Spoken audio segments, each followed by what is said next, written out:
Hello, my name is Priscilla Sano and I am with Grand Canyon University, and today's discussion will be about Boyle's Law and ventilation. There are three pressures that are associated with ventilation.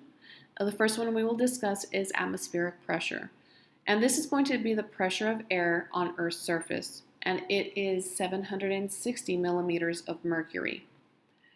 Your intraalveolar pressure is the pressure inside of the alveoli, which is represented by this pink portion here. And remember, the alveoli are found within the lungs. So if this number or this pressure is lower than your atmospheric pressure, which is found on the outside, air will end up flowing into the lungs and inhalation will take place. If this number is higher than that of the atmospheric pressure, air will flow out and exhalation will take place.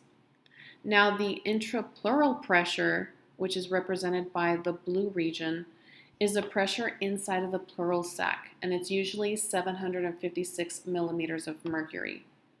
Now, your intrapleural pressure will not be equal with either atmospheric nor intraalveolar pressure.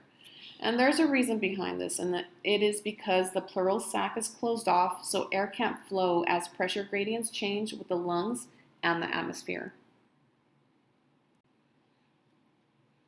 Air will end up flowing down a pressure gradient. In intraalveolar pressure, so if we see a lower number there than the atmospheric pressure for air, what will end up occurring is that air will move into the lungs during inspiration, as is seen in this visual.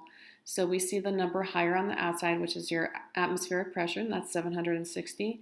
Inside of the alveoli, we see the number of 758. So in order for everything to reach equilibrium, what needs to occur is that inhalation will occur into the lungs. For expiration to occur, the atmospheric pressure is lower than the intraalveolar pressure. So what ends up happening here, for instance, we have an atmospheric pressure of 760 millimeters of mercury, whereas inside of the lungs, it is higher at 762 millimeters of mercury. So in order to reach equilibrium, exhalation will have to take place, and we will have to remove the air from the lungs and expend it into the atmosphere. This pressure change can be explained using Boyle's law. So Boyle's law explains the inverse relationship between pressure and a volume of gas. So here we see in this visual two separate scenarios. In the very first one, we see that the volume is actually fairly large, and the molecules will end up having a lot of space in order to move about. So since the volume has increased, the pressure will end up doing the opposite, which is decreasing. Now, in the other scenario, we go ahead and push the lid down further into the jar, and what will end up happening is the volume will decrease, and therefore the pressure will end up increasing because the molecules don't have much space to move about. Lung volume and intraalveolar pressure are going to be affected by the respiratory muscles. In inspiration or inhalation, the diaphragm, which is located right here, and then the intercostal muscles right here are key players with inspiration. So the respiratory muscles are first going to be relaxed. The phrenic nerve causes the diaphragm to contract, and this increases the top to the bottom volume of the thoracic cavity. The intercostal nerves cause the external intercostal muscles to end up contracting, and this causes the expansion of the thoracic cavity side to side and also front to back. The rib therefore rises, and the sternum is going to be pushed up and out. When the muscles are relaxed, the intraalveolar and the atmospheric pressure are the same, so they're both going to be sitting at 760 millimeters of mercury, and airflow does not take place because we're already at a state of equilibrium. When the inspiratory muscles contract, the lungs will end up expanding to fill the space in the thoracic cavity. So when this happens, the intraalveolar pressure is going to decrease due to the larger space that the molecules now occupy.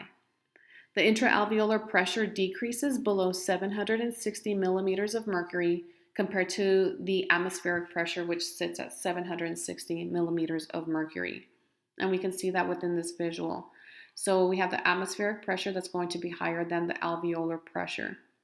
And then what will end up occurring is that air will flow into the lungs until the pressure reaches that of the atmosphere. And we also note here that the intrapleural pressure changes from 756 millimeters of mercury to 754 millimeters of mercury. Body compensation for deeper breaths. So if needed, accessory inspiratory muscles in the neck will end up contracting in order to create more space to compensate for this deeper breath that is needed. This will end up causing the sternum and the first two ribs to raise, and that enlarges the cavity even further. Next, the intraalveolar pressure will drop even more so. So instead of just being at 759 or 758 millimeters of mercury, it could drop a little more drastically. More air will flow into the lungs to achieve the same pressure as the atmosphere, and a deeper breath will end up taking place. This may be needed during exercise or even people compensating because they may be experiencing certain types of lung conditions. Expiration, so your inspiratory muscles will now be relaxed, and then everything goes back to its original size before expiration will take place.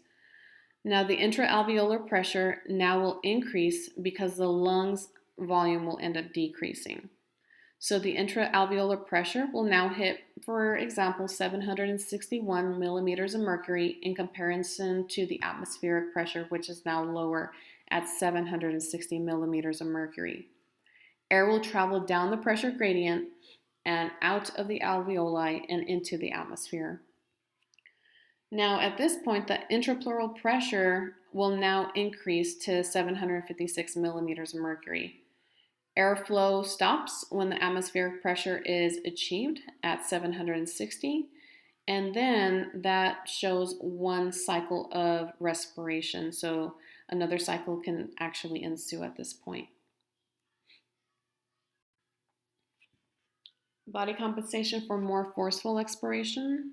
The intraalveolar pressure must increase more above 760 millimeters of mercury to force air out.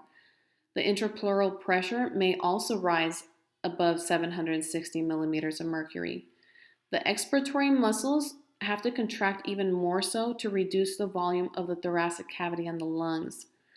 The abdominal wall muscles contract and they will push the diaphragm up, decreasing the thoracic cavity space because it will now take up more of the space inside. The internal intercostal muscles will end up contracting as well, and that will end up forcing the chest to become somewhat flattened. So because it does become flat, it also decreases the space as well. So you have two types of muscles that are working here to decrease the space. And these are going to be the accessory muscles for expiration or exhalation. Now the lungs will end up getting smaller, and then your intraalveolar pressure increases. So what will end up happening here is that this causes more forceful expirations in order to empty the lungs. So there are compensation factors in case the body needs to inhale more air or exhale more air other than just at resting respiration. So in conclusion, we have talked about multiple items. We have considered the three types of gases that are needed for ventilation to take place. We have also talked about the inspiratory mechanisms, the expiratory mechanisms, and we also have talked about accessory muscles that help in case there are other things needed, such as extra air or extra air to be exhaled. I hope that this PowerPoint presentation has helped your understanding of Boyle's law and ventilation. Thank you very much. Have a great day.